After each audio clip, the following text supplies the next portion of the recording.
Everybody wave hello. Wave hello. Let's get Hello. this all going. All right, Tech Rev, let's do this. Hold on, let me find Tech Rev. Close. Here we go.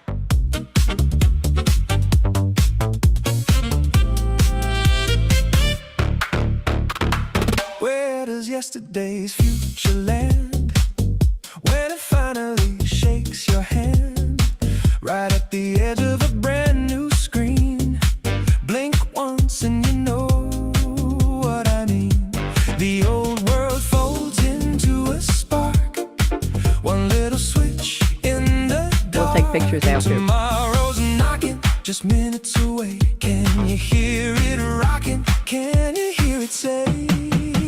Technology revolution, future of now, future of now, the future of now. Almost done. There we go. And I just have to play this part. You got to hear this. Here's Bunny D. There you go. We got it all. Welcome, welcome, welcome. This is a very, very special show I'm doing today because I was going to take the day off and instead I said to myself, what the heck? Let me get some friends in here. Let's just have fun. I am so happy to know so many authors, so many talented people, so many creators in so many years. And I said, let me just get a bunch of them together, see who's just taking the day off like me, although Mary's still working and she's just dropping in. And let's do some readings. Let's find out what they've been creating. We'll have some techno thrillers. We'll have some children's books. We'll have some maybe memoirs. We'll have some nonfiction diving stories. We're going to have all kinds of stuff. So let me read my introduction here and welcome to everybody. And I have a little, I want to dedicate one of my acrostic poems to all of you, and then I'll do the introduction. So bear with me here. Welcome to Technology Revolution, the Future of Now. This is my special edition, and my Scarlett Mic will tell you how. No panel of crystal ball visionaries with predictions to explore. I'm weaving a tapestry of disruptive tales with surprises galore. A kaleidoscope of creativity, a bouquet of books and reels, that's for you, Mary, in celebration, a constellation of 7 storytellers sharing sparks of inspiration.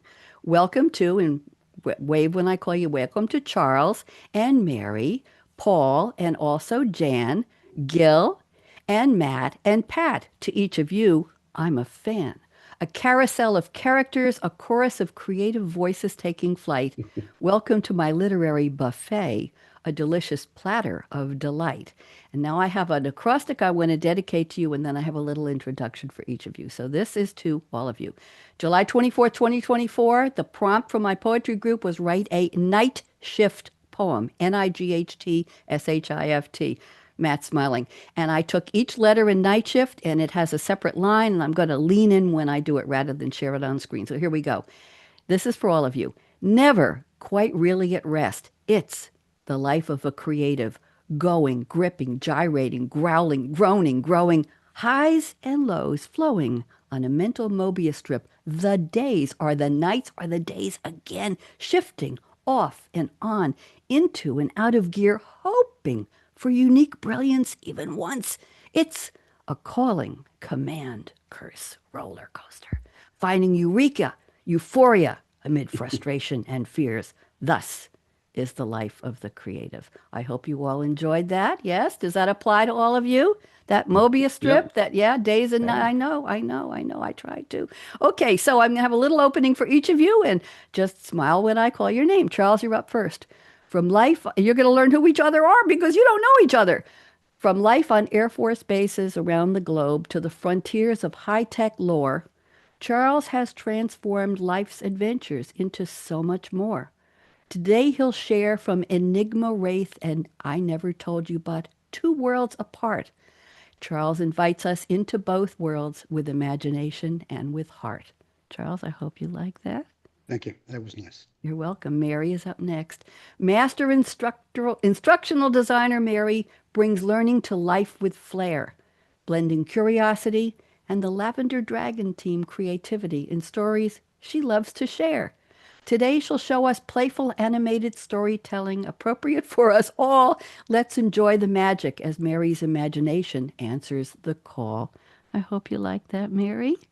Thank you. You're welcome. All right, Paul, you're next. From Brooklyn to the world's blue, I had to say that, from Brooklyn to the world's blue waters, curiosity led the way, and every dive uncovered stories worth sharing today. Paul will read from Bubbles Up, where ocean adventures come alive. Now take a deep breath as Paul takes us on a special dive. I hope you like that. There you go. Perfect. I got a thumbs up. Jan is next. From poetry's gentle beginnings to novels rich with heart, Jan has always known that words are works of art. Today she'll read from her new novel, The Mirror, with its timeless glow. We'll discover what Jan's imagination wants us especially to know. Jan, welcome. There she is with that beautiful hat. Gil is next. From San Francisco to oceans far away, Gil followed every quest, turning underwater adventures into tales that swim with the best. More adventures await as Gil trims the sails. Today he'll share from scuba storyteller his aqua nut tales. I hope you like that, Gil. And Matt Costa's next. Welcome back, Matt. It's been a while. From video stores and bookstores to classrooms through the years, writing remained Matt's true passion above his many careers. Careers and years supposed to rhyme.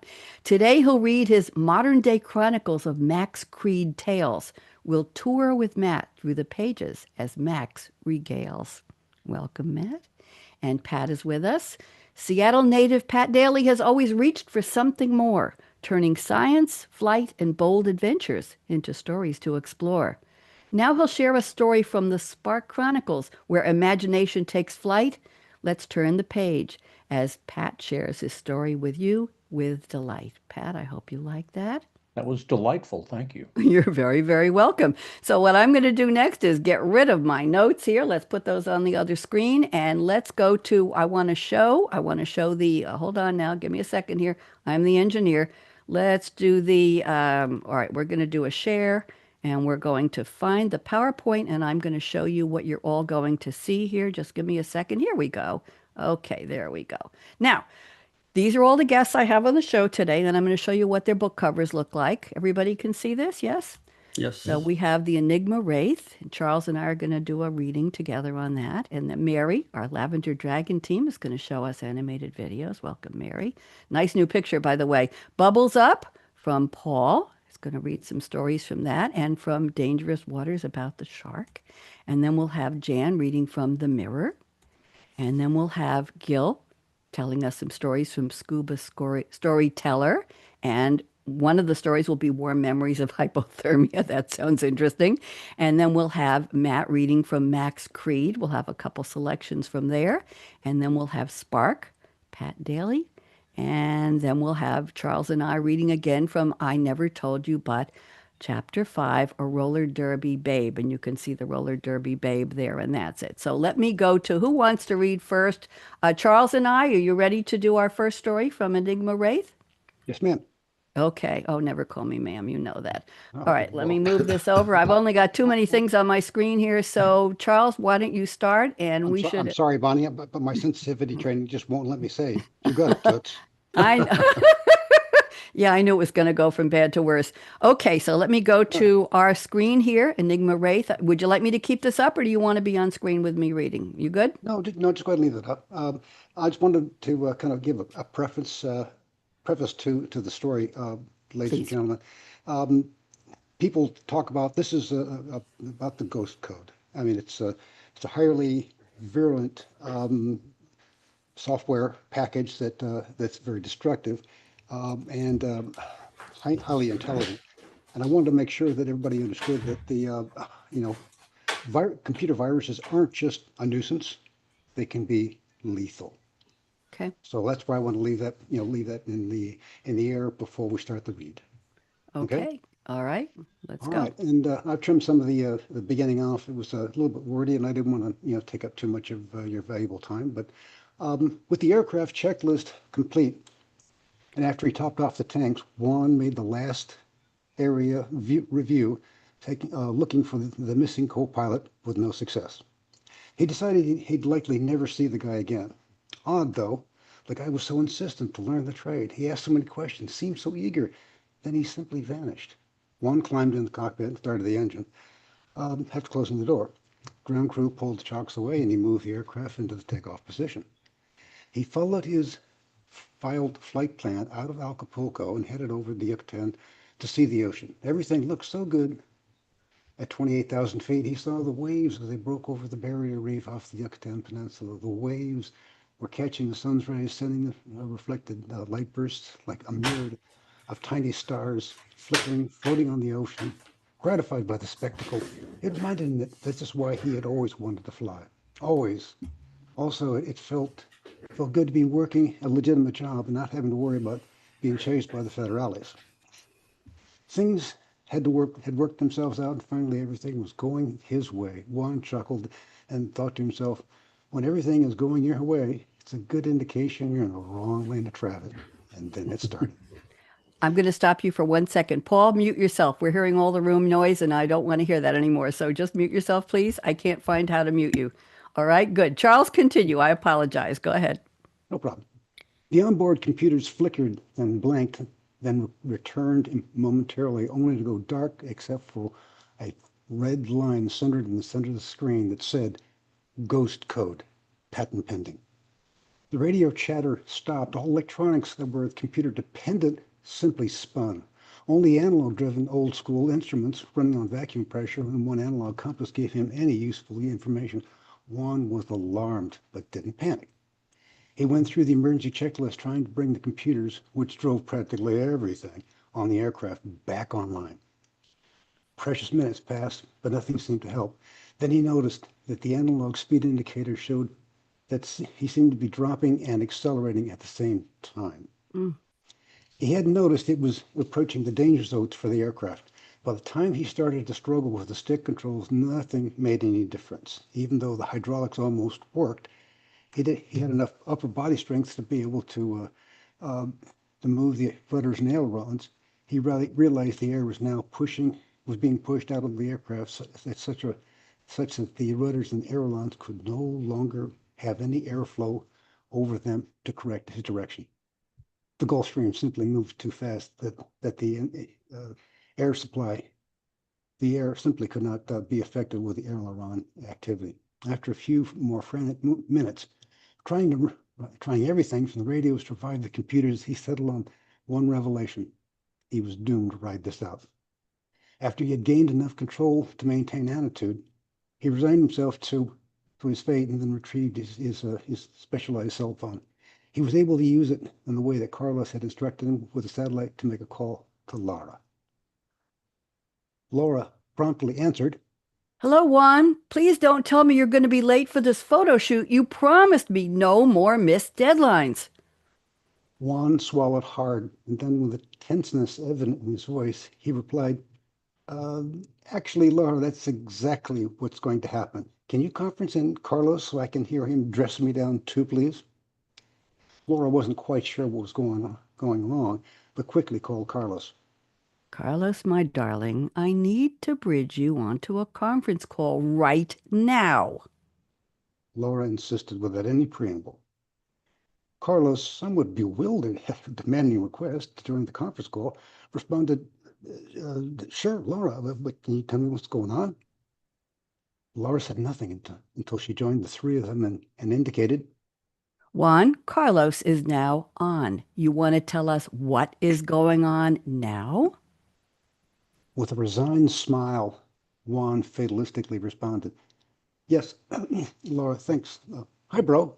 I'm glad you had time to talk. Let me be brief since I don't know how much more time I have left.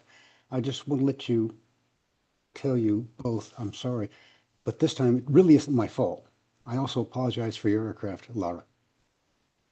Carlos knew that tone and asked, Juan, what's wrong? Where are you calling from? Juan drew a deep breath and succinctly replied, I'm at about 27,000 feet and the onboard computer systems are gone and there's a strange message on the screen that I took a picture of and texted to your special fruit phone number before I called Laura. I have no onboard air controls that work except manually with great effort.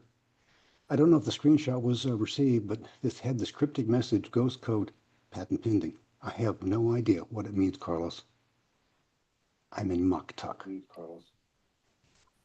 Carlos closed his What eyes. is Mach Tuck? Carlos' stomach knotted and his mind raced as he responded.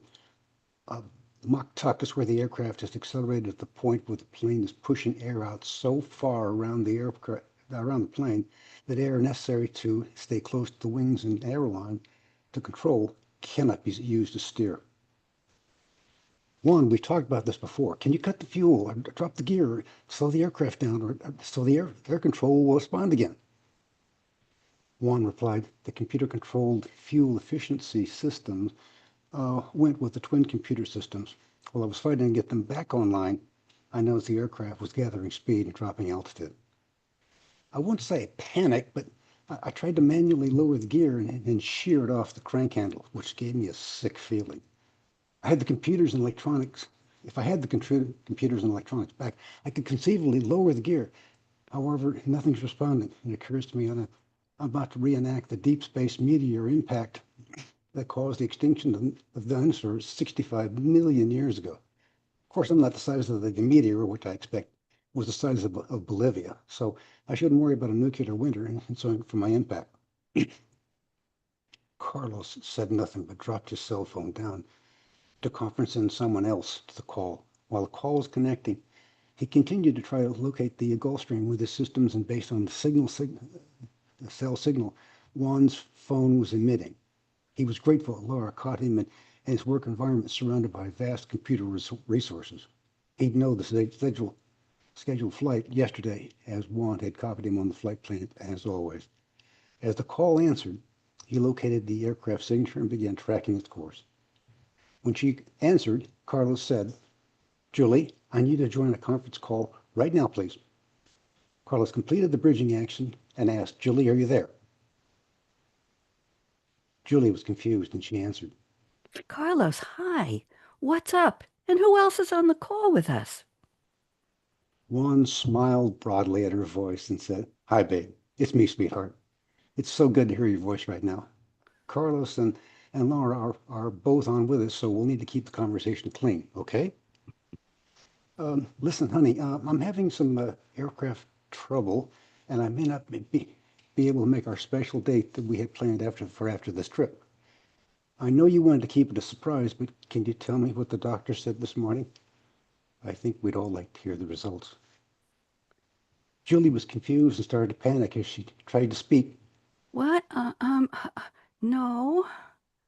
Carlos intervened. Julie, Juan's caught in Mach tuck. With all the computer gear systems gone, he cannot slow the aircraft down or control it. There may not be much time to talk to Juan. Julie, please, tell him everything that you want him to hear about you and the doctor, whatever it is. Julie was desperately frightened and felt helpless as she asked, What about kicking the door open to see if that will help slow down the aircraft so you can regain control? Juan responded, good idea, honey. I thought of that, but as long as the engines are running, the gangway is locked in place. Even if I could get the gangway down, I'd have to leave my seat and buckle to open it.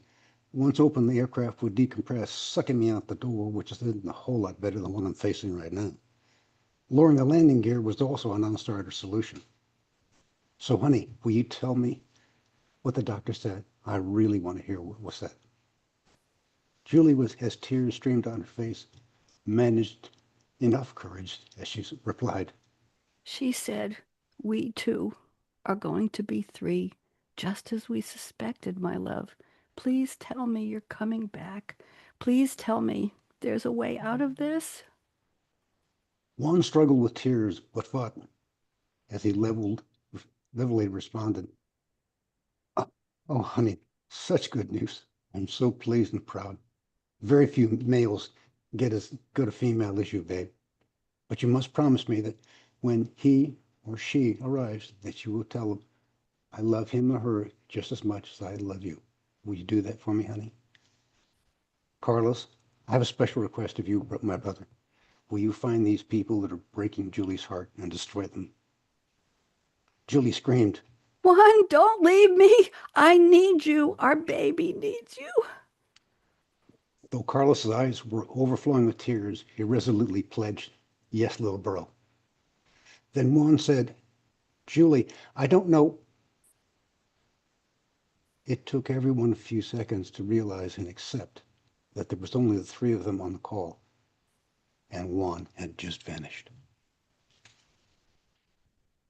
Thank you. Thank you. Thank you. Thank you. I hope everybody enjoyed the dramatic reading. I think it took a little longer than we expected, but how did we do? What do you think? Everybody good? Did you get the Very picture? good.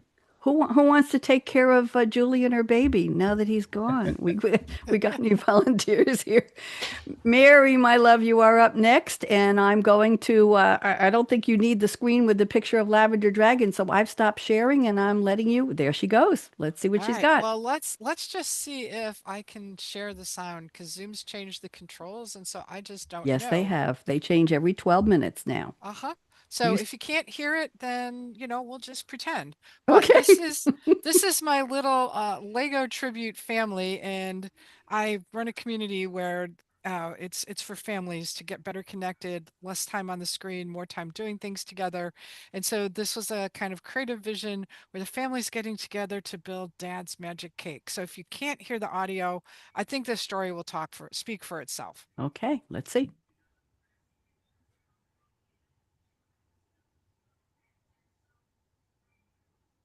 Not seeing anything yet, Mary.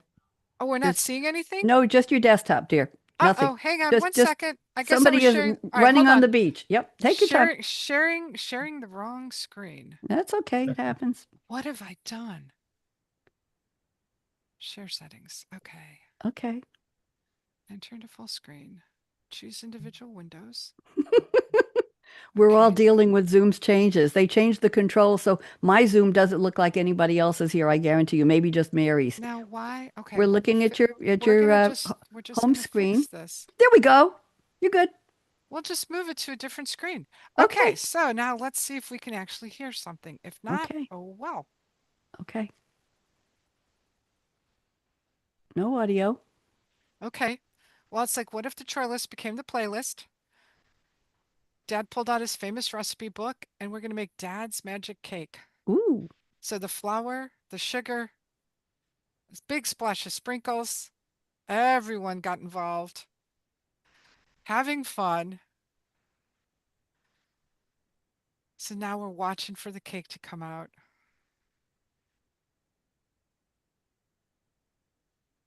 We're So we're jumping up turning our and down. to-do list into a playlist.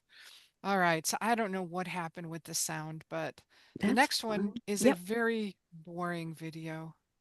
You But sure? it's just kind of exciting to me as an instructional designer, what's possible with the technology. So this is actually for a machining organization, and we're showing, this is all done with AI, how to clean and release the mold stuff in a machining environment. So that would have taken literally hundreds of hours to do all of that. Can you And show we us were, again? sure, where did it go? Come here. We'll get there. I love Come this back, picture of the come woman back. running on the beach there. That's some picture. Ah, yes. Play again. Play again. Okay. So what So program did you do this with, Mary? What app did you use? I used a combination of ChatGPT for the images, and then I built it in Galaxy AI using the preferred model that Galaxy recommended. But our original plan was to build it by ourselves individually in Articulate Storyline, which is a software we use for building courses and allows us to make animations. But it would have taken hours because each one of those little actions has to be like a separate motion path and things like that.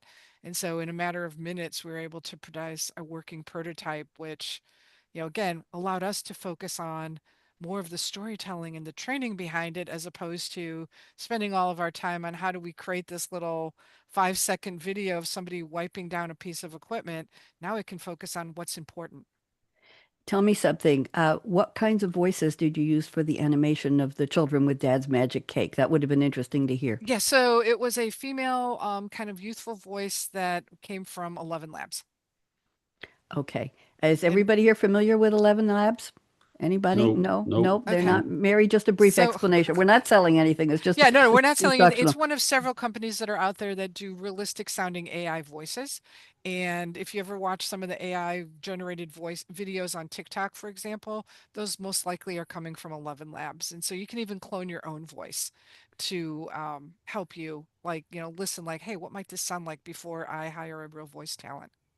So Charles could have cloned the voice of the narrator, and he could have cloned my voice for Julie and for Laura. Charles, I hope I did okay with the two ladies' You did voices. good. You I did good. tried to But really as pour an a lot of it. avid audiobook reader, I still prefer to listen to a human voice. As much as Yeah. I like to play with AI, there's just something about a human, especially when you're in like a thriller or something, that just adds something that the AI is not there yet. It's good, Yeah. but you just can't give it that emotion.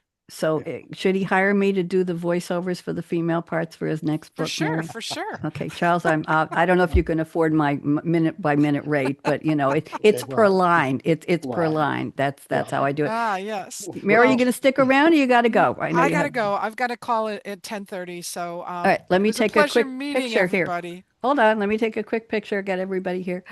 Okay, everybody smile for me and smile Ah, again and smile again. Okay, good. All okay. right, Mary, thanks for joining. Next Thank time you. you'll come on and we're going to we're going to get the audio on those. I Yeah, know it and would have I'll been. watch the replay so I can go buy all of your books because I've already got a couple sites bookmarked because it's right up my alley with this kind of authoring. So thank you. Thank you, Mary. Bye. Okay. Thank you. bye, Bye, Mary. dear. Good to see you. And now let's go to our next. I'm going to go back to sharing here. And Paul, you're up next. Paul, do you want to Oh, just do a read or do you want me to show the bubbles up where what you're going to read from? yeah, you can What would show you like? bubbles up. That's fine. Okay, so let me do a share here and let me go to screens and let's see if I'm getting it. And here we go. Okay, so this is up and it looks like you're going to be speaking on the sidebar there. So go ahead, Paul. Okay, great. Okay, so this story was one of the stories I selected for the nonfiction book that I wrote called Bubbles Up. I co-authored with Judith Hemingway. And just a moment of background. At this point, when this incident happened, I had been scuba diving for about a year or two, and I was kind of tired of seeing the angelfish and the parrotfish, and I wanted to see something more exciting. So I signed up for a shark dive in the Bahamas. I didn't realize that it would involve jumping off a boat around into sharks that were circling the boat. I thought we were going to go down and find the sharks. The sharks found us. So we'll start. Divers do not usually descend immediately upon diving into the water. First, we check that everything is okay, that our mask is secure, our regulator is in place and delivering air, and our buoyancy compensator device, our BCD vest, is snug and comfortable. But knowing sharks circled unseen a few feet beneath my dangling legs overpowered my desire for last-minute formalities. I let the air out of my BC and descended immediately. I saw several sharks circling me. They seemed calm and unconcerned as they glided past. I wondered what was going through their shark brains as they eyeballed me, but their grace and beauty soon made me forget fear. Caribbean reef sharks are big, not so much in length. These were about 6 to 10 feet, but in girth, husky and well proportioned. If someone said to you, draw a shark, you would draw what resembles a Caribbean reef shark. They are a shark. Thinking about the 20-plus foot sharks of movie fame, you might not think a 6 or 7 foot shark is large, but trust me, underwater, any fish that's bigger than you is a big fish. And that fish has dozens of teeth as sharp as a set of Hofritz steak knives that commands your attention and respect. I looked down and saw a large, stout shark rising from the deep, considerably bigger than the others. The other sharks scattered. I wonder if they knew something that I did not. The shark angled straight towards me for a moment. I forgot to breathe, violating the first rule of diving: never hold your breath. I recalled our dive master's instructions: don't turn away, face the shark, it will turn away first. I aimed my camera at the shark and watched it coming closer and closer and closer. Every few feet I hoped, it'll turn now, right? I heard that damn Jaws music. Dum dum dum dum dum dum dum dum. The shark filled my viewfinder, got to within 10 feet, and focused a black marble pupil at me. Then 5 feet. I stopped breathing again. Then I recalled the dive master never told us what to do if the shark doesn't turn. But it veered slightly. I pressed the shutter and saw the strobe flash reflected in its eye. It passed over my right shoulder so closely I felt the water displacement. The shot turned out great. Discussing the photo later, my publisher termed the shot predatory, and selected it as the cover of my first novel, Dangerous Waters. And that's the cover of the book that was a later novel that I used this shark photo that I took. I'm showing it right now on the screen. And that's it. Thank you very much. Very, very interesting. Good dramatic reading there. Thank you, Paul. And let's go next to Jan. Jan, you ready to read us from the mirror? Why don't you give us a little preamble of what this is about? Why don't you unmute for us, please? There you go. I am. This is about a girl who lives in Dornoch, Scotland, which is in the northeastern side. And she walks down the beach one day and discovers an old ruin of a gatehouse. So she decides to check it out, and she finds one corner that's still in reasonable shape with a tower, and she goes up it and finds this room. The room is devoid of anything except behind the door, there's a very ornate mirror. And when she walks up to just check it out, it starts shimmering, which scares her. And that's where we begin with chapter 2, What is Real? I went to the mirror's edge, staying out of the reflection, and carefully pulled it away from the wall, looking for anything that could explain what I'd just seen. There was nothing. I let go gently, the mirror settling flat against the wall once more, releasing a small cloud of dust that drifted lazily downward. I watched one gilded flake spiral through the air, mesmerized by its slow, intricate journey until it came finally to rest on the stone floor. I took a long breath, willing my pulse to steady. It was nothing, I told myself, a trick of the light, billowing drapes, imagination stirred by dreams and old stone. Yet the thought of stepping into the mirror's view again made my heart race. Still, I inhaled once more, then slowly let the breath go and moved forward. This is from Eliana's view. And there, looking back at me, was myself, or something very close to it. The face was mine, yet younger, softer, altered only slightly by time. I nearly stepped back in shock again, but I could not look away. I wore clothes from another age, a simple shift, belted at the waist with rough spun cord, worn thin by use. My dark hair, unruly and familiar, had been tied back, though loose curls escaped to frame my face, a face I knew by memory rather than mirror. I sat at a spinning wheel, fingers flying as pale fleece transformed into yarn, humming softly as it wound around the bobbin. A knock sounded. A man's shadow filled the doorway. "Ves, come in," I called, laughing, laughter filling my voice. "Mind your head. Ye ken you're too tall." He bent to enter, dark blonde hair with golden streaks falling into his blue eyes.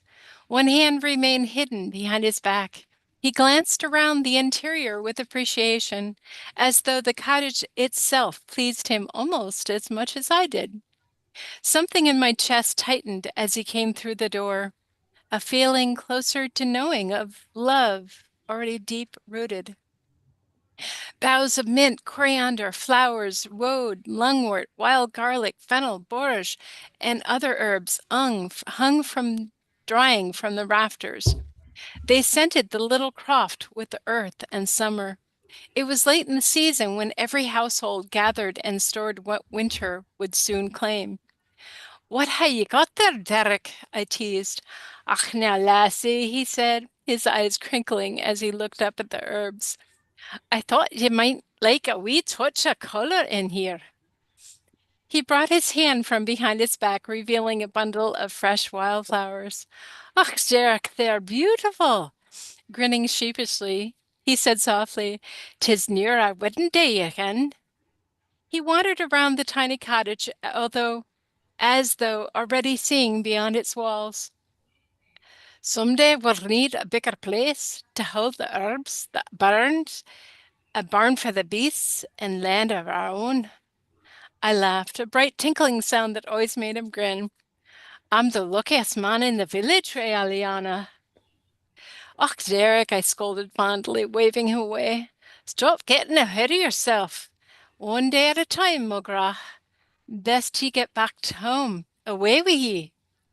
Just one wee peck, he pleaded, already stepping closer to make your heart flutter. He brushed away a few strands from my face and kissed my cheek. Then, remembering himself just in time, he ducked beneath the doorway and disappeared outside. I touched the place where the warmth of his kiss lingered, breathing in the scent of the flowers. Then I twirled once, laughing to myself, before setting them carefully into a vase. Oh, Jan. Oh, Jan.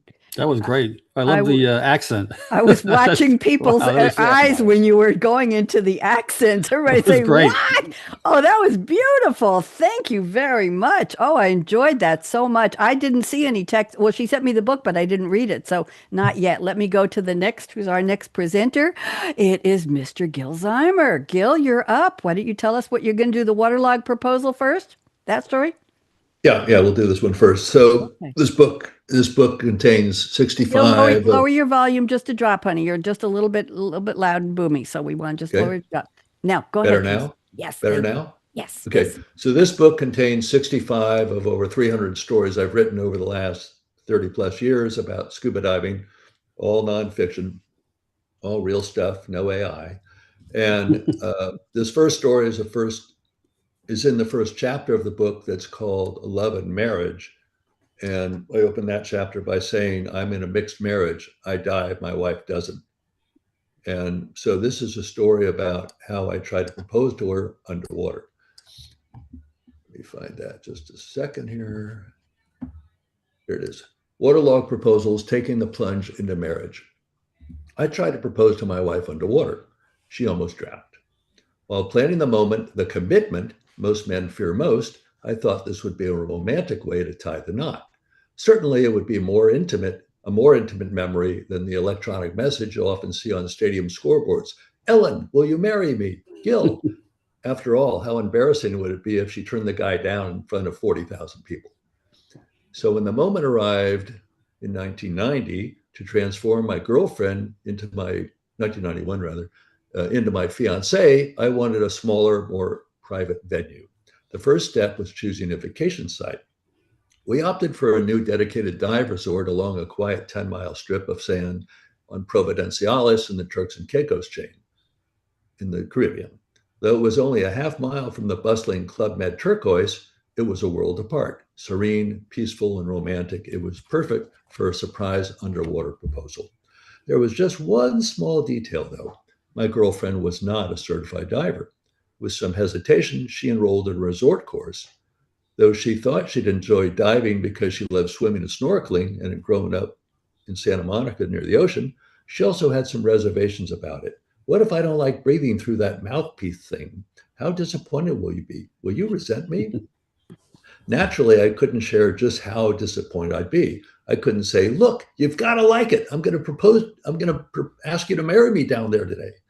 So I couldn't share my dream. We would descend slowly down the anchor line.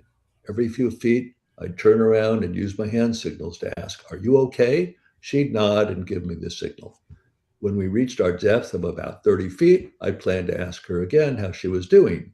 Next, I'd write on my slate, how much air do you have left? And she'd scroll on the amount or show me with her hand signals.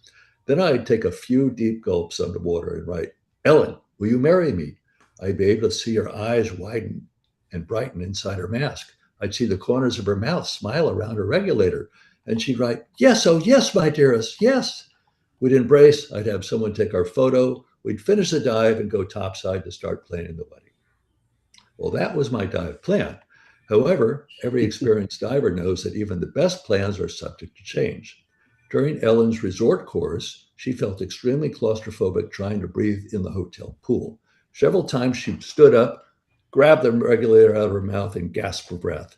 The instructors reassured her that everything was fine, but she hated it. Fear that I'd now reject her, she sobbed on my shoulder. As I comforted her, I thought, well, let's go to proposal plan B. The next day, we strolled along those miles of secluded beach. I dropped to one knee and I popped the question. We were married 7 months later in San Francisco, a half mile from the Pacific Ocean. Oh, that was lovely. Thank you. Lots of Thank surprises you. in there. Thank you, Gil. Thank you Thank very you. much. And we'll do another one with you later if we have time. Yeah. Matt Cost, you're up next. I met Matt a few years ago with a group of other writers, and I keep seeing you pop up on Facebook, Mr. Cost, all the time. And you're doing readings and you're in libraries and bookstores. And I said, I got to get Matt back. So why don't you tell us just a drop here and then do your reading? We're going to talk about everything. Max Creed, go ahead. So the modern day chronicles of Max Creed is a modern day Robin Hood of sorts who is seeking justice for those that have been wronged by the ultra wealthy. So the first reading is going to come from the first book, which is The Not So Merry Adventures of Max Creed. The book on the screen here just came out last week and is the second book. But I wanted to set the tone a little bit. Max Creed is walking on his beach at his cottage in North Carolina in the early morning hours, lost in thought. It was not a physical ailment that plagued him at night. Rather, memories tattooed to his soul consumed his senses with a fervent and insistent prodding. Max Creed was a man of desires. He lusted for sex, craved brown liquor, and was drawn powerfully to the poker table. As it was, he now allowed himself none of these things. He turned his passions towards a more devout pursuit. Unable to stop the vision, the wedding day appeared before Max as if on some cosmic projection screen. The movie screen in Long Beach switched from the courtroom in Winthrop Gould to an idyllic grassy lawn on a cliff overlooking the Atlantic Ocean on the coast of Maine. Chairs were filled with friends and Kinsley's family.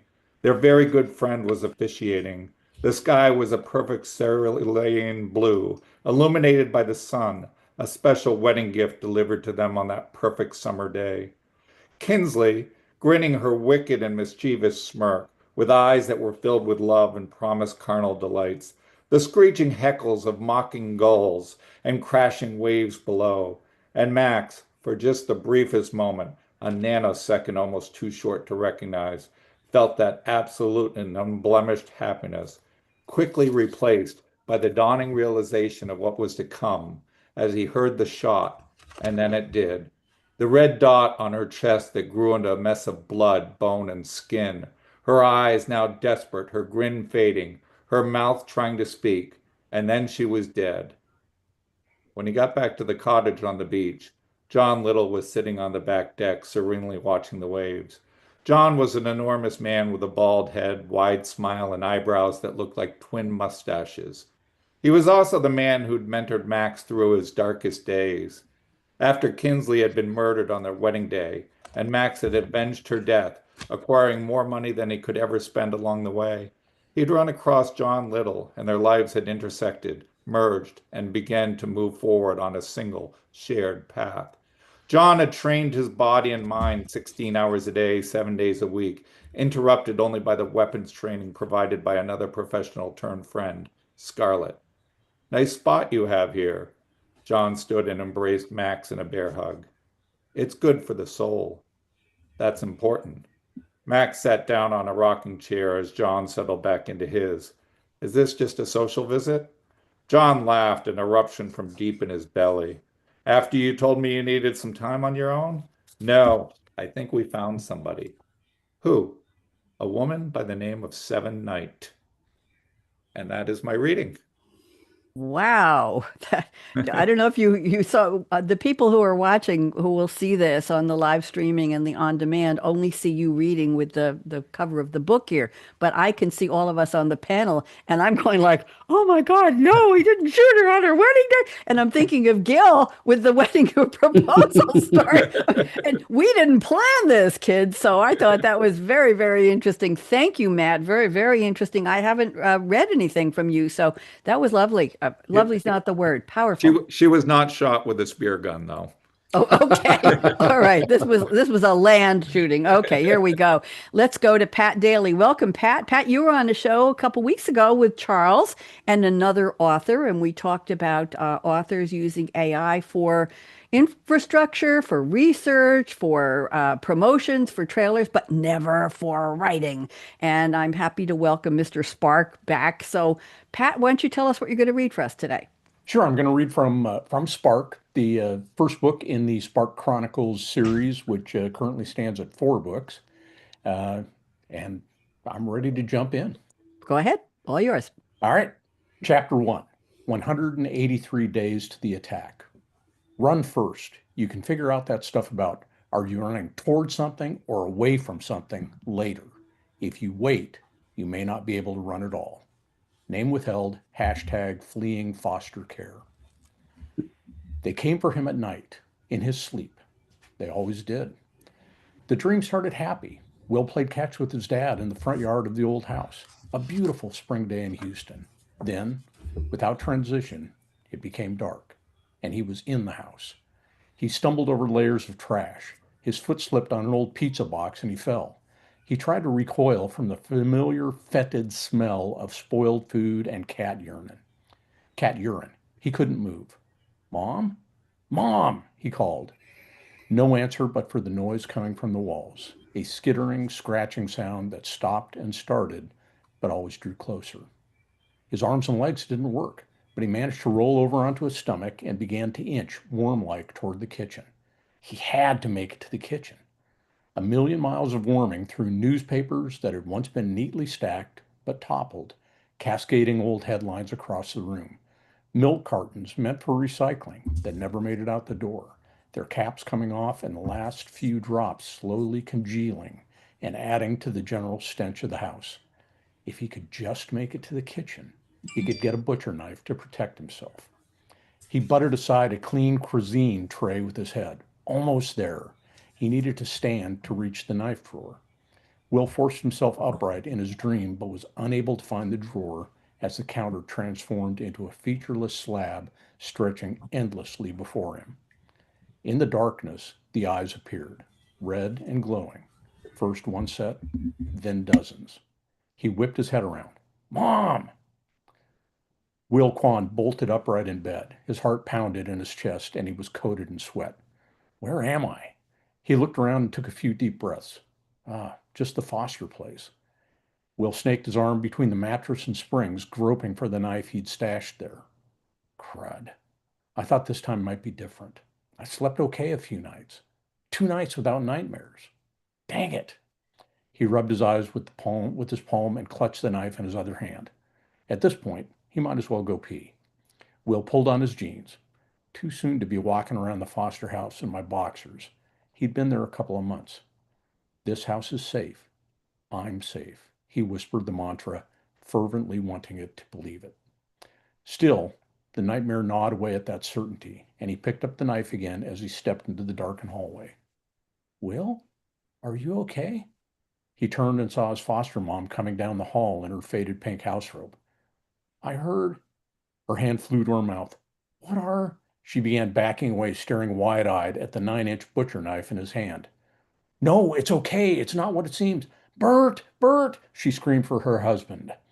Will turned and bolted down the hall, not even stopping to pick up his shoes. He spun the deadbolt on the front door and was sprinting down the sidewalk as lights came on and raised voices trailed after him. 100 yards later, he was at the entrance to the cul-de-sac. He stopped. What now? Where was he going? He turned left toward the bayou. I must look like a criminal running down the street in the middle of the night with this big-ass knife. A weapon he had picked up for protection was now a liability. Don't think I'm going to be sleeping anymore tonight. He ducked into a yard and buried the knife in the mulch of an azalea bed. As he brushed the slivers of bark from his hands, he heard the first sirens. I need to keep moving. He'd stick out on the deserted suburban streets. Don't run, you'll look suspicious. Will settled into a brisk walk and rubbed his hands on his jeans. The sirens were getting closer. Nothing to see here, officer, he whispered. Not the droids you're looking for. Will glanced over his shoulder and saw the red and blue lights reflecting off the oak trees that lined the street leading to the subdivision. Another 20 yards and he'd be able to cut into the bayou. Fear overcame caution. He bolted, turned left again at the end of the street, and was cloaked by the gloom that surrounded the bayou. The darkness that haunted his sleep was now his ally, but the grass and dirt footpath were slick from the afternoon's rain, and he slipped and landed on his right elbow and hip.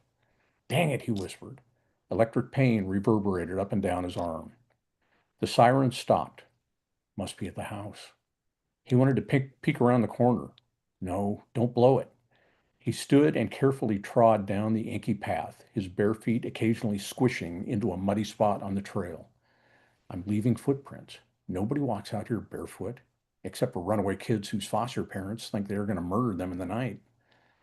A few hundred yards later, he crept down the bank toward the water, easing down the concrete culvert where two branches of Houston's primary drainage system came together on their meandering path to the Gulf of Mexico. In movies, escaping prisoners always walked in the stream to break their trail, so Will did that until he remembered about water moccasins. Then he scrambled up the bank on the opposite side of his neighborhood and ducked into the woods. He picked his way deeper until he was out of sight of the bayou.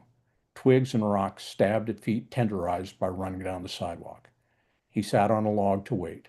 For 3 hours, he swatted at mosquitoes and other bugs with a taste for human flesh. By the time it was light enough to distinguish colors, he decided to go back.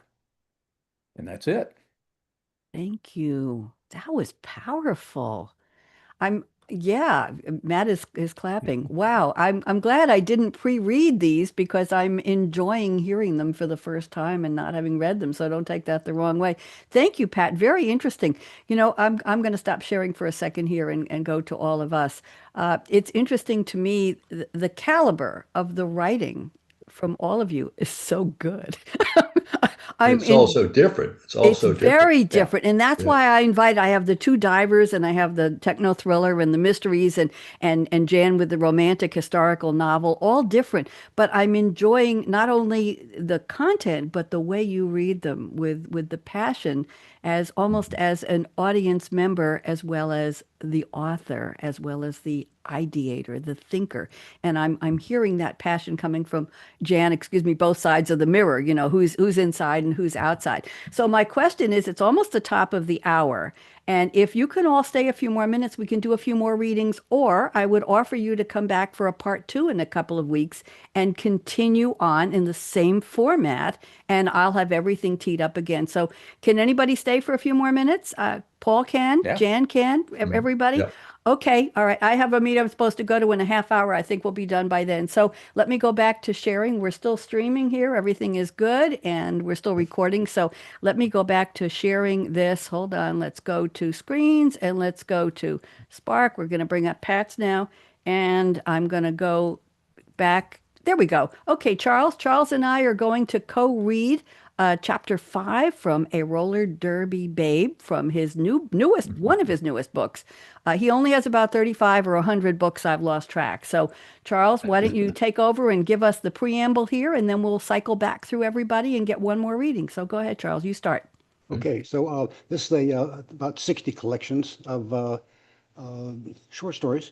They're like 2 pages, maybe 3 pages in some instances, but they're used to highlight and convey certain life experiences and lessons to the 10 to 15-year-olds in sort of a fun way. And this has got a lot of interesting similarities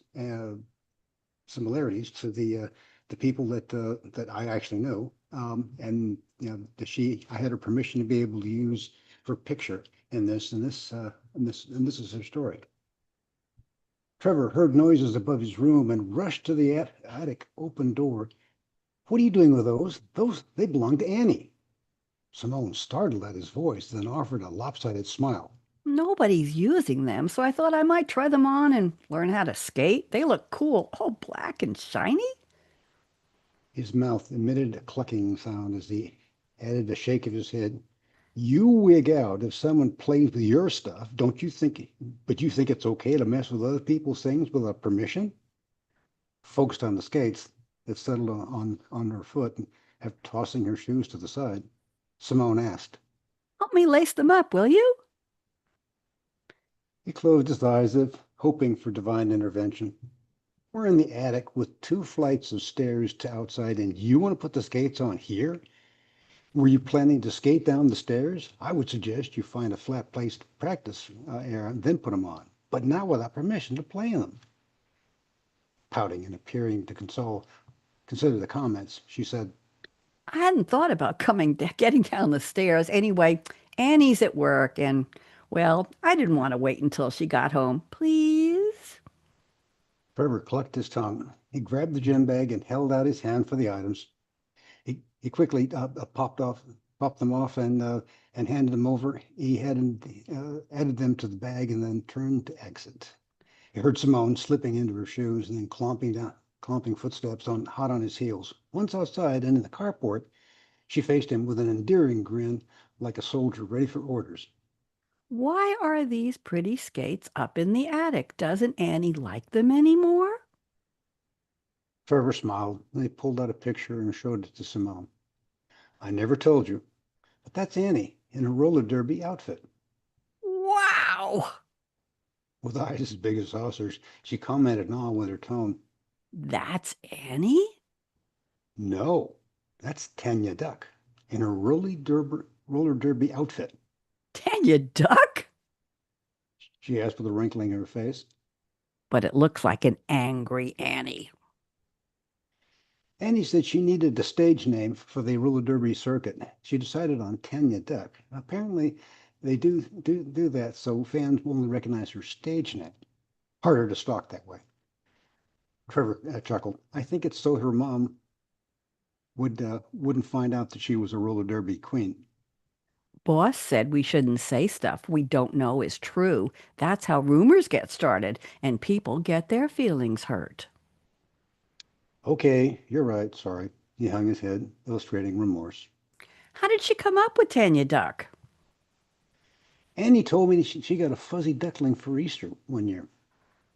He grew up just like any other pet and followed her everywhere. The duck loved water. One day she took him to the beach and they surfed together. Duck rode on the front of the board while they paddled out to catch the wave and held his wings out during the ride back. I like that story. But what about the Tanya portion? Whenever Annie took her duck surfing, her mom always reminded her to put on sunscreen before going out because the sun would tan ya. She decided she'd make a fun derby name and became Tanya Duck. Both kids chuckled. You're right, Trev. I shouldn't play with these shiny skates until I ask Annie. Do you think she could teach me to be a roller derby skater with a cool stage name, too? I don't see why not. Let's go watch some roller derby shows and see how it's played. I can remember Boss telling me that when they came back from Germany, his mom and brothers used to love watching roller derby shows on TV. Boss said that his mom got so excited at the drama, she'd yell for her favorite derby babe. Derby babe. I like the sound of that. Trevor watched Simone bounce off to surf the TV. He shook his head and commented, I should never have told her that story. I can see trouble brewing already. Thank you, Charles. I see a couple people smiling. Did you enjoy that? Yes, good, good, good. Thank you. That was fun doing I am for hire, everybody. So I charge by the line. So we're back to Scream 1, and we've already done the Wraith. We've done both of Charles. Mary is not here anymore. Paul, do you want to do another short Bubbles Up story? Or are we doing the Dangerous Waters? Sure. No, this is Bubbles Up. It's a very short story. Okay, go ahead. Take about a minute. Just for the context, this was from a chapter in Bubbles Up called Barracudas I Have Met. The one interesting thing about barracudas is they're all very unpredictable. You never know what's going to happen when you encounter one. So this one is about the big boy of Palancar Reef.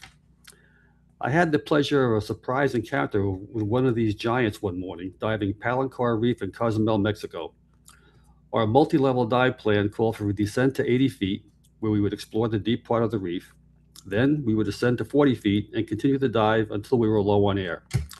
I had reached 80 feet and was comfortably observing the various corals and sponges. I almost swam past, but a silvery glint caught my eye. I turned my head and saw him 10 feet below me, resting near the bottom against a coral wall, just hanging out, sleeping, or whatever a barracuda does before noon. I slowly descended to his level, kicked my fins once, and let my momentum carry me toward him. He watched me but never moved as I glided closer, 6 feet, 5, 4. Then, finally, I halted at 3 feet.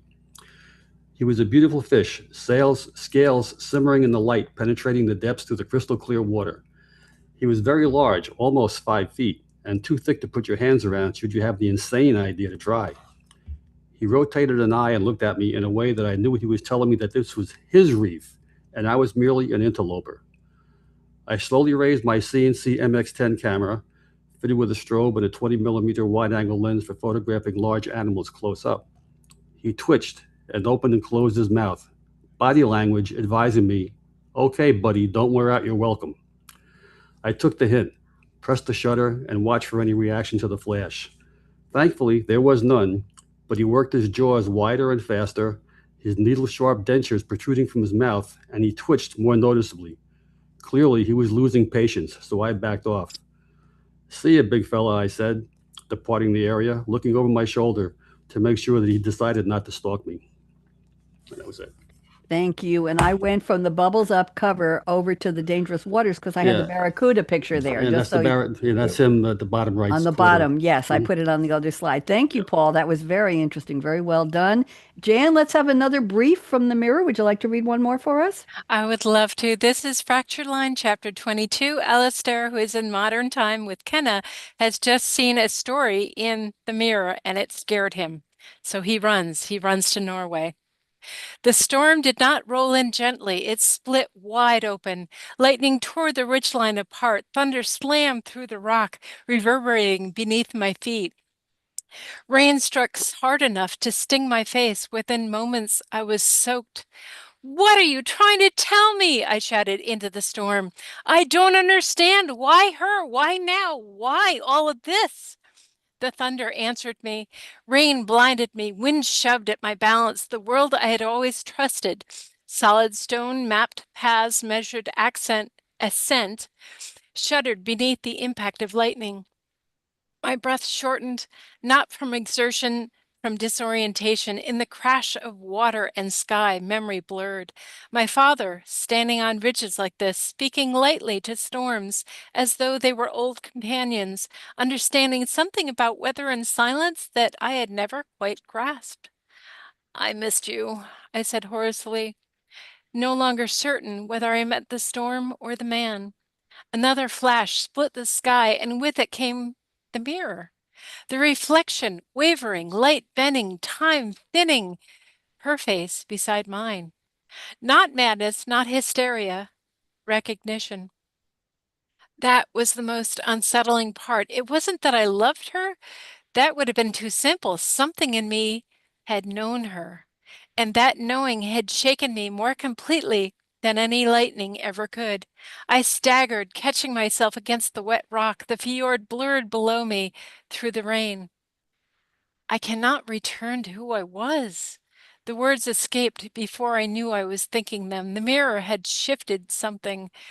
Whether it was illusion or truth, it no longer mattered. It had already changed me. Norway was supposed to reset me. It wasn't working. I could not push her from the landscape. She appeared in the edges of thought without invitation, not as fantasy, as alignment. The storm slowly began to lose its fury. The rain softened, thunder rolled further into the distance, the clouds tore apart like old fabric.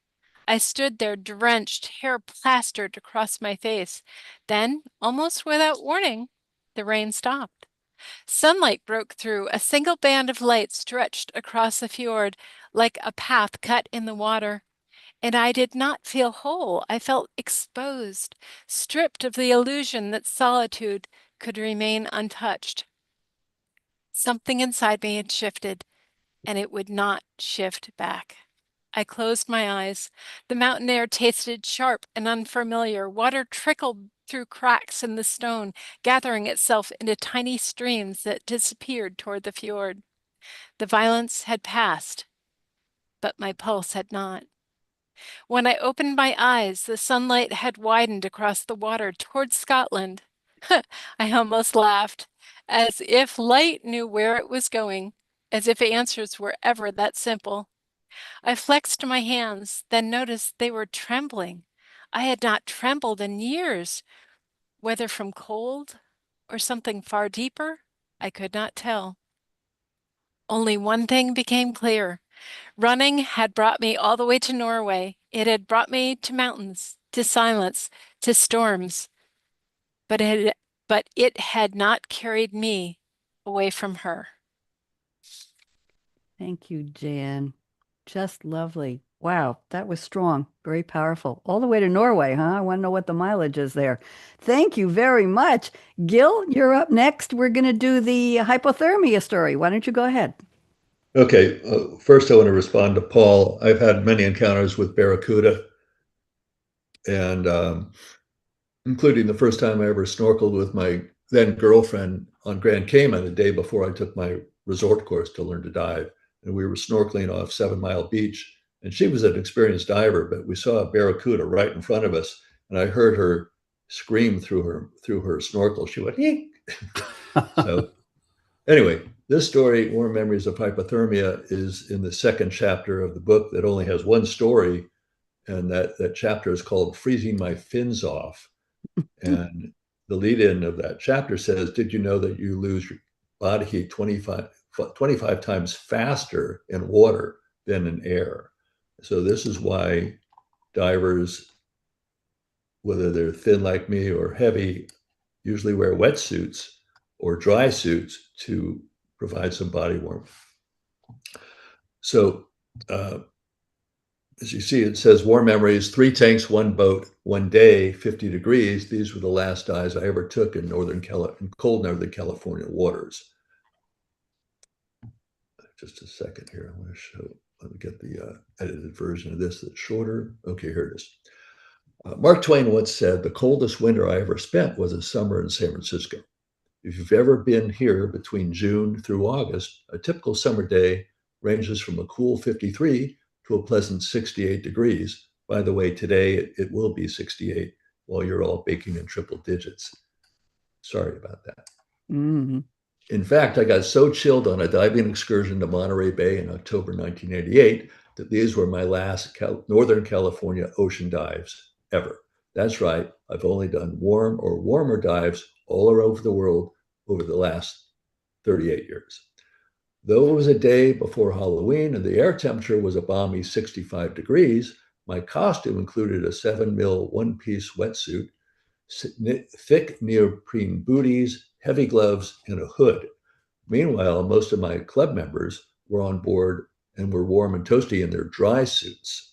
Dry suits seal off the water from getting into your body around your neck, your ankles, and your wrists, where wetsuits let water in, and your body temperature warms it up. So they were wearing dry suits. I was wearing a wetsuit. Between dives, I saw them wearing more clothes than I expected for thermal insulation. We all know that the colder the conditions, the more you should wear, but I was surprised to see them sporting sweatpants, sweatshirts, and even ski socks. By the way, whether you dive in the winter, anywhere in the world, you should be able to relate to my cold water experience way back when. Dive number 1, cold. Despite all this, I was chilled on my first dive since all my previous boat sojourns were in more inviting waters of Southern California's Channel Islands at 67 degrees, even warmer water in Belize at 75 degrees, warmer water yet in Hawaii at 80, and downright tepid Baja California at 85 degrees. Anyway, back to Monterey Bay. The initial dive was at 9:40 a.m. for 35 minutes at the South Pinnacle site. The surface temperature was 50, while the bottom temperature was 50 degrees. Because I only weighed 140 pounds at the time, I involuntarily donned a full body suit of Goosebumps and wore it for most of the day. I just couldn't get rid of the chill. I just checked my old logbook entry. First dive in Northern California. Warm for here. No current or surge per se. Beautiful pinnacles, very colorful. Everywhere I looked, I saw anemones, hydrocoral, mollusks, or kelp. Got cold even though I moved around a lot. Visibility was 100 feet at a depth of 65. My dive buddies said this was amazingly good. Dive number 2, colder. The second dive after a surface interval of about an hour and a half was at 11:45 at Lobos Rocks in Monterey, a short boat ride from Pinnacles. I still remember that the chill was so prevalent, it's all I could think about. Below the canopy of a vibrant green kelp forest, I kicked hard to generate heat, but I was still chilled even though the air temperature was warm for today. My face was the only skin not covered by thick neoprene. I chronicled this by writing, "The water feels like hundreds of icicles stabbing my face." Hydrocoral was bright, incredible for macro photography, but sorry I didn't bring my camera today. Saw some jellyfish, lots of big nudibranchs, ling and rock cod, and I marveled at the sunlight filtering through the kelp forest, like in the photo. Well, the photo's not there, but the photo I took in my mind. The last dive lasted, or this dive lasted There's your 40. I have your kelp photo on the screen now. Oh, Go yeah, ahead. sorry. Yeah, it's Go ahead. similar to that photo, which is a stock image. This dive lasted 40 minutes at 30 feet, and every time I encountered a brisk cold wind, even recently on my morning walk along a fogged-in San Francisco Bay, I can still recall the sharp pain of my sinuses draining from the extreme cold water all these years later. Dive number 3, coldest. After a lunch break of lots of warm fluids and hot soup, the day's final dive began with a giant stride at 2:45 p.m. We were now at Stillwater Cove in Carmel Bay, right across from the famed Pebble Beach golf course, but too far away to spot any stray dimpled balls on the bottom. The air temperature dropped to 60 degrees because of stronger winds. Visibility under the waves was still 60 to 100 feet, though the water temperature remained at 52 at the surface and 50 degrees down below. Throughout this dive, I had two main concerns. First, I was still very aware of the cold on my face while descending to 45 feet. Second, I really had to pee. I always heard that urinating in one's wetsuit could make you feel warmer. However, I had a problem. I was so cold that I just couldn't do it, even though I tried several times. Then I gave up. And then I got even colder. I remembered that if I had brought my camera on this dive, I wouldn't have been able to take any in-focus images because my hands and arms were shaking so severely from the first stage of hypothermia. I spotted some small crabs, a huge one about a foot long, a humongous starfish with at least 20 legs, and a fluorescent species of blue and orange coral. After just 20 minutes of bottom time, I couldn't stand the cold any longer, so I signaled to my dive buddies by holding my elbows and shivering, then pointing upwards, that I started to a slow ascent.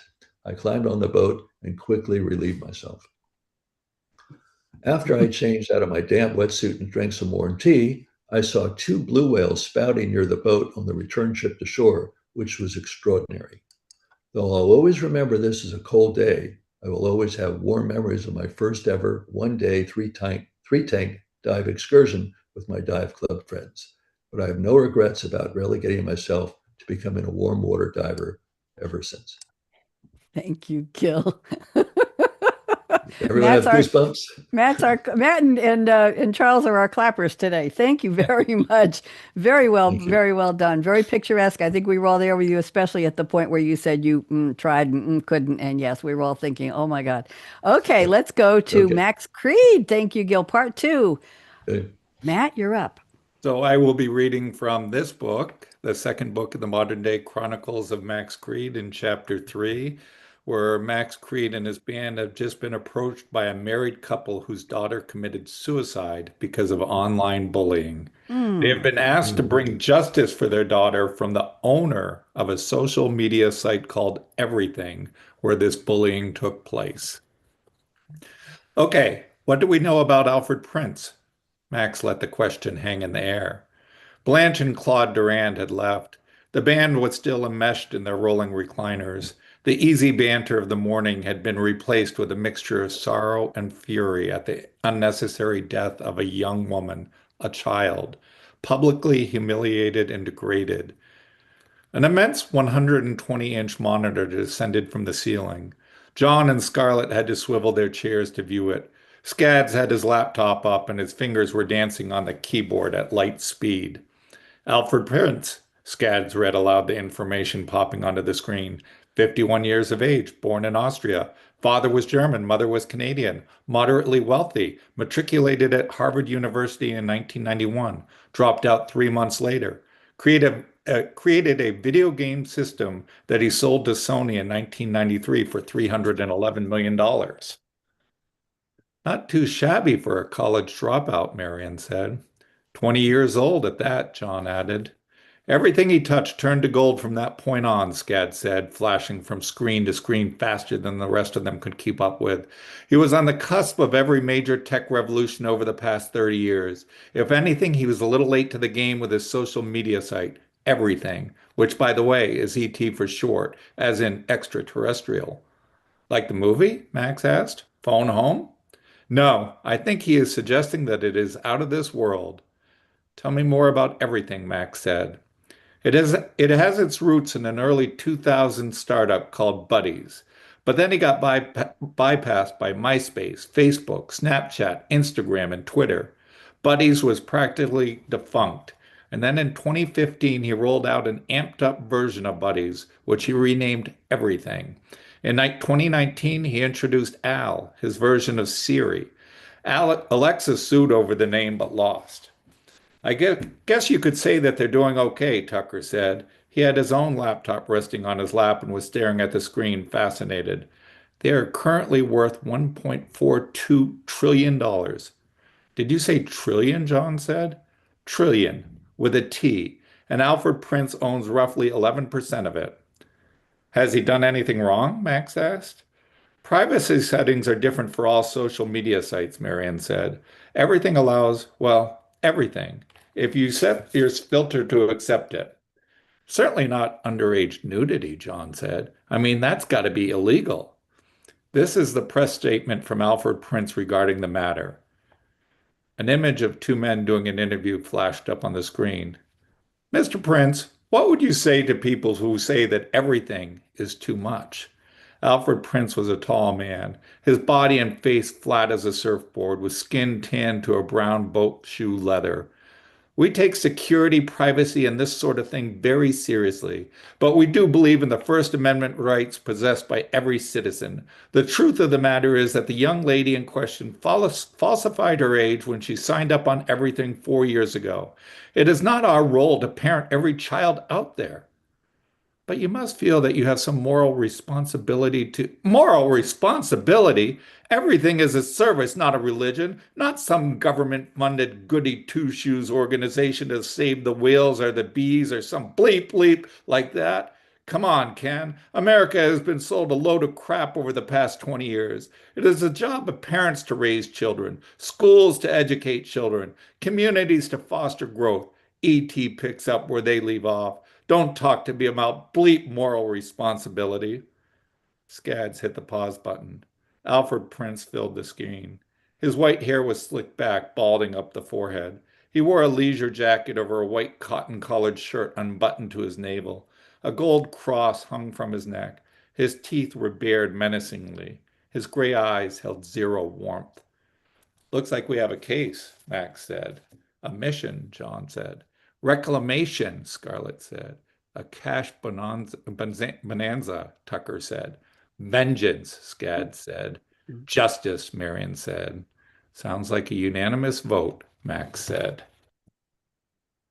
Thank And that's it. you. Very, very powerful. Very, very interesting. We're getting applause on that one. And let's wrap this up with another selection from Spark by Pat Daly. Pat, you're up. Go. All right. We're going to pick up just a little bit after where we were in the first reading. Will has decided he's going to go back to his foster house. He can gut it out 2 more years until he'll become 18 and then launch out on his own. So he's been walking back. Will turned the corner into his cul-de-sac and froze. There was a car in their driveway, a nondescript four-door sedan that might as well have had CPS painted on the side. He turned around and cut down the street behind theirs. He walked up Mrs. Durr's driveway. She was a nice old lady with painful arthritis that made her movements slow and lopsided. She often paid him to walk her obese corgi, Hannibal. He didn't see Mrs. Durr through the kitchen window, and when he peeked through the gate, she wasn't in the backyard. Hannibal gave a single muffled pre-bark, then recognized him and trundled over to the gate. Will reached through the wrought iron bars and scratched the corgi's ears. Who's a good boy? He whispered to the dog and pulled open the latch, making sure to keep Hannibal in the yard. The dog had a rep as an escape artist. Will walked bent over to the back fence and peered between the pickets. Nobody in sight. I've just got to get my stuff. His pulse pounded in his ears. If I get caught. Climbing up and over the cedar fence earned him 2 new splinters in his tattered feet. The back door to the garage was locked, but the key still hung behind the barbecue grill. He carefully pushed it into the lock and turned. The door swung open and Will was in.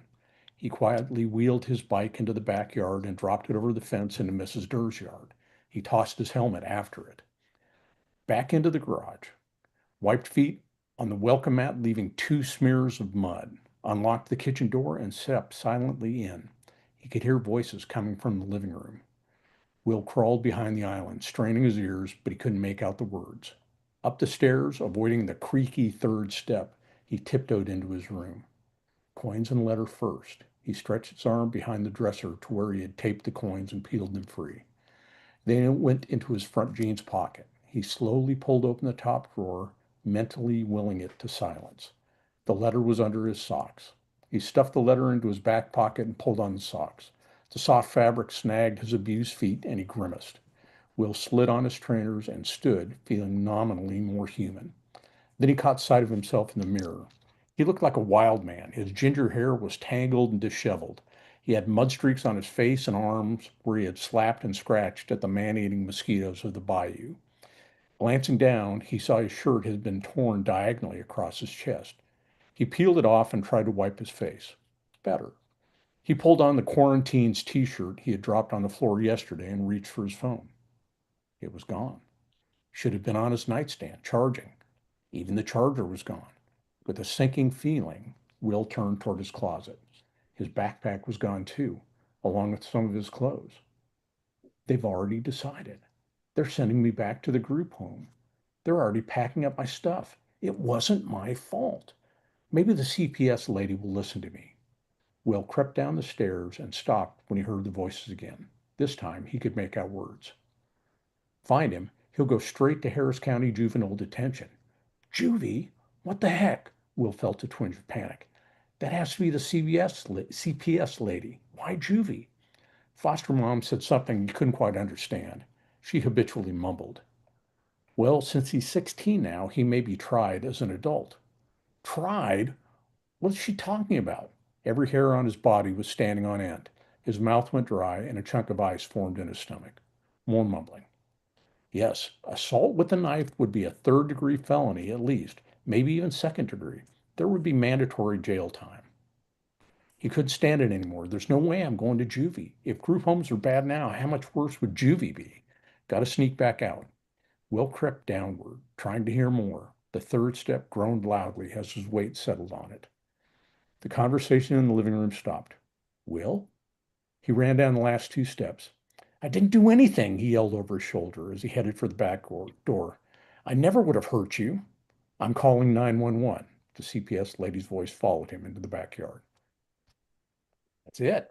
Thank you. Thank you. I'm going back. We've lost Paul had to leave and Mary had to leave, so there's just 6 of us left. I want to thank all of you so much. I know we went very long. This was an hour and a half, but I think it was worth it. Matt, did you have a good time? It was fantastic. Thanks for having me on, and it was great listening to everybody's readings. You're welcome. Jan, I hope this was good for you. Wonderful as always with you, Bonnie. Oh, you're a dear. Jan's been on many of my other shows. Pat, I hope you enjoyed yourself. Oh, I had a blast. Just now everybody's giving me more books that I have to order. Gil, I hope you enjoyed telling your stories. Gil, can you unmute, love? There you go. Yes. Yeah, pleasure to meet you all, fellow authors. Great Good. stuff. And Charles, how did I do as the co-reader? Did I do good? Do well on the female part? Anybody want to hire me? Charles, answer first. Yeah. Okay. Yeah. You're good. Okay. I'm hearing, more cinema for you. That's your destiny. Okay. I did Laura's voice, I did Julie's voice, and I did Simone's voice. Yes. That's right. Yep. There you go. It was my pleasure. I want to go to the more screen here. I have a meeting I'm going to go to in a minute. I want to thank all of you, and let's play some outro music. And if you want to do it again, let me know and we'll find a date and schedule it. It has been a delight having all of you, and thank you in absentia to Paul Mila, Paul J, and to Mary Nunnally. I appreciate both of them as well. Let's go out with some music here, and we're just going to dance our way out and stick around for a minute. Here we go. Here's Buddy D. Oh, Gil's really into it. Come Come on, Charles, move those shoulders. Where does yesterday's future land? When it finally shakes your hand. It's Suno, by the way, I Right admit at it. the edge of a brand new screen. Created the music in Suno, Blink Matt. once and you know